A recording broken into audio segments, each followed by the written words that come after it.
Doctor बुलाओ।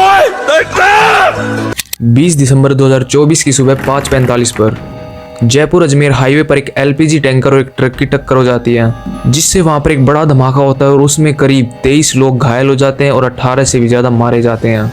तो चलिए बात करते हैं इस कांड के बारे में, और एक और बात करनी है जिसके बारे में बात करना बहुत ही जरूरी है। तो एकदम से धमाके हुए और एकदम से आग लग गई। 500 मीटर तक हम पास में नहीं जा सकते थे, इतनी लपटें तेज थी आग की कि हमें भी समझ में नहीं आया कि क्या हुआ। 2018 में बना जयपुर का रिंग रोड करीब 150 किलोमीटर लंबा है और इसके कई सेक्शंस में काम अब भी अधूरा है। साथ ही साथ इम्प्रॉपर डाइवर्जन की वजह से यहाँ पर मेजर एक्सीडेंट होने का खतरा बढ़ जाता है। और तो और ये रिंग रोड हैवी व्हीकल्स का प्राइमरी रूट है, मतलब कि ऐसे ऐसे टैंकर्स जो कि एलपीजी, पेट्रोल, सीएनजी वगैरह को कैरी करते हैं वे यहीं से जाते हैं। इस रोड पर प्रॉपर लाइट्स नहीं लगाई गई है, जिससे रात को भी खतरा हो जाता है कि एक्सीडेंट हो सकता है, और ना ही किसी यू टर्न पर साइनेज बोर्ड है। लेकिन इससे ही बड़ी बात तो ये है कि जब भी कोई गाड़ी राइट साइड से आती है तो वो सीधा रिंग रोड में जा सकती है, लेकिन जब कोई गाड़ी लेफ्ट साइड से आती है तो वो सीधा रिंग रोड में नहीं जा सकती।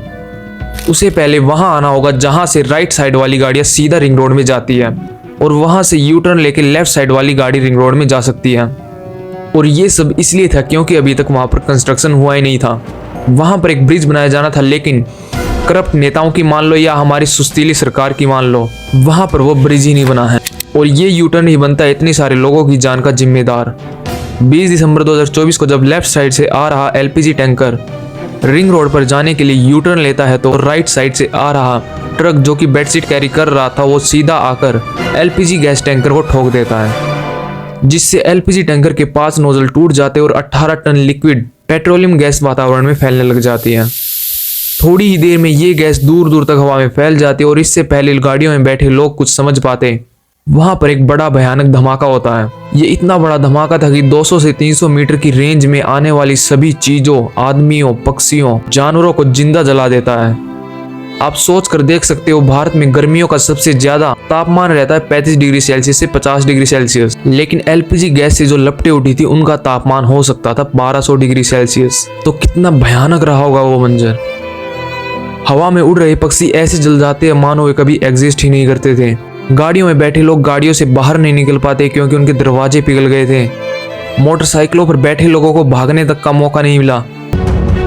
रोंगटे खड़े करने वाला ये सीसीटीवी फुटेज राजस्थान की राजधानी जयपुर से है, जहां शुक्रवार को सूर्योदय होने से पहले ही कई जिंदगियों में अंधेरा छा गया।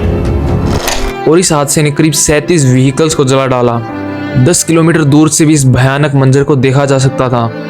27 से भी ज्यादा लोग घायल हो गए और अभी तक 18 लोग मर चुके हैं, लेकिन एलपीजी टैंकर का ड्राइवर जयवीर सिंह बच जाता है। दरअसल टैंकर ड्राइवर जयवीर सिंह मथुरा का रहने वाला था, और एक्सीडेंट के बाद जब वो टैंकर से उतरता है तो देखता है कि नोजल टूट चुकी है, जिसके बाद वो बिना कुछ बोले वहां से भाग पड़ता है, और भागते भागते ही वो टैंकर के मालिक अनिल पवार को भी इस बारे में सब कुछ बता देता है, जिसके बाद से वो पुलिस से बचने के लिए अपना फोन ऑफ करके फेंक देता है।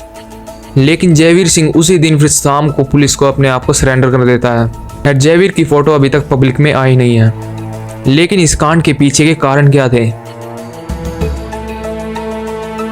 जो मैंने वीडियो के शुरू में रीजंस बताए थे वो तो थे ही, प्लस एलपीजी गैस टैंकर के ड्राइवर जयवीर सिंह पर 2 बार चालान हो चुका था बिकॉज ऑफ रेकलेस ड्राइविंग, और इससे भी ज्यादा ही ट्रक ड्राइवर पर, ट्रक की नंबर प्लेट थी हरियाणा की और इस ट्रक ड्राइवर पर 7 बार चालान हो चुके थे। और जब ट्रक की टैंकर से टक्कर होती है तब ट्रक हाई स्पीड में था। साथ ही साथ में एनएचएआई के अनुसार यहाँ पर होने चाहिए थे हर 2 किलोमीटर पर एक कट, लेकिन इस रोड पर दिए थे हर 700 मीटर के बाद कट। और तो और यहाँ पर ट्रैफिक पुलिस कभी कभार ही आती थी। चौंकाने वाली बात तो ये थी कि यहाँ से थोड़ी दूरी पर था एक स्कूल, इसके बावजूद वहाँ पर कोई साइन बोर्ड्स नहीं थे, ना ही अच्छी लाइटनिंग थी, और तो और कोई स्पीड ब्रेकर भी नहीं था। लेकिन दुख की बात तो ये है कि हम इतना सारा टैक्स भरते ये सब ऐसी फैसिलिटीज पाने के लिए, इसलिए इसमें कोई दो राय नहीं है कि क्यों 2024 में 84,000 से भी ज्यादा इंडियंस अपनी पीआर त्याग चुके हैं, परमानेंट रेजिडेंसी। खैर, इस कांड से रिलेटेड कुछ लोगों की कहानियां सुनते हैं। डॉक्टर जस्मीन खान, जो कि हर रोज की तरह अपनी ड्यूटी पर जा रही थी और बस में सो रही थी, जिसकी शोर से आंख खुल जाती है तो वो देखती है उसके सामने मौत खड़ी थी। सामने शीशों में से आग की लपटें आती हुई दिखाई दे रही थी और लोगों में भगदड़ मची हुई थी।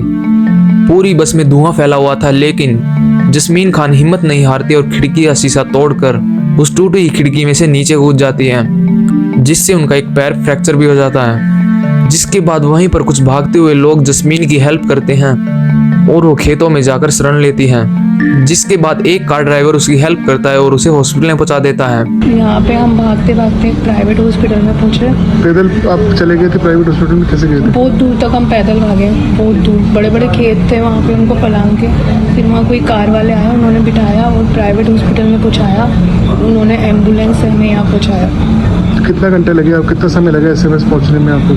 मुझे जगह का नाम भी नहीं पता था, वो महापरोटा है, पता चला है मुझे। हाँ, कि नहीं रहेंगे? नहीं, मेरे को ऐसा लगा था कुछ भी नहीं है, सब खत्म है, क्योंकि मुझे पता भी नहीं था विंडो से कूदना है, क्योंकि हम उस दरवाजे को ही बजा रहे थे जो हमें लगा ड्राइवर खोलेगा करके। लेकिन जब उसमें आग देखी और मैंने पीछे देखा तो बस में भी आग थी, तो मैं जिस पॉइंट पे थी ना उसी पास की स्लीपर से कूद गई थी। मैंने कुछ भी नहीं सोचा, अपने आप ही मैं कूदी, अपने आप ही भागी, कुछ मतलब ऐसे प्लानिंग नहीं थी दिमाग में कुछ। इस घटना में जैस्मीन का एक पैर फ्रैक्चर हो गया, सारा सामान जल गया, बाल जल गए, हाथ भी जल गए। लेकिन जैस्मीन को इस बात की खुशी है कि वो बच गई। जस्मीन तो बच गई लेकिन राधेश्याम नहीं बच पाया और ये किस्सा बहुत ही दुखद है। YouTube पर इस आदमी की वीडियो वायरल हो रही है जो कि एक्सप्लोजन में जलने के बाद मदद की गुहार लगाता हुआ रोड पर चल रहा है।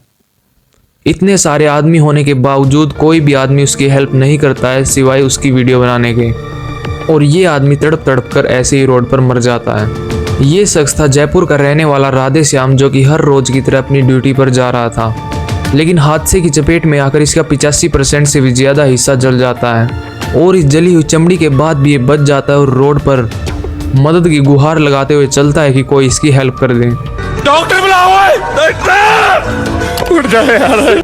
ये स्क्रीन के ऊपर जो दिखाई दे रहे हैं राधेश्याम चौधरी है, जो जयपुर अपने काम के लिए। लेकिन आज के समय की निर्दयता देखिए, कोई भी आदमी उसकी हेल्प नहीं करता है बल्कि उसकी वीडियो और बनाने लगते हैं ताकि YouTube पर डालकर लाइक पा सकें। इतना जलने के बावजूद राधेश्याम लोगों को अपने भाई का नंबर देता है कि उसके भाई को कॉल करके उसकी हेल्प के लिए बुलाए। फिर राधेश्याम का भाई अखीराम वहाँ पर आता है तो वो पाता है कि उसका भाई राधेश्याम हादसे की जगह से 600 मीटर दूर तक ऐसे ही चलता रहा, मदद की गुहार लगाता रहा, लेकिन किसी ने भी उसकी हेल्प नहीं करी। खैर, क्या ये गैस कांड होने से बच सकता था? खुद से पूछिए।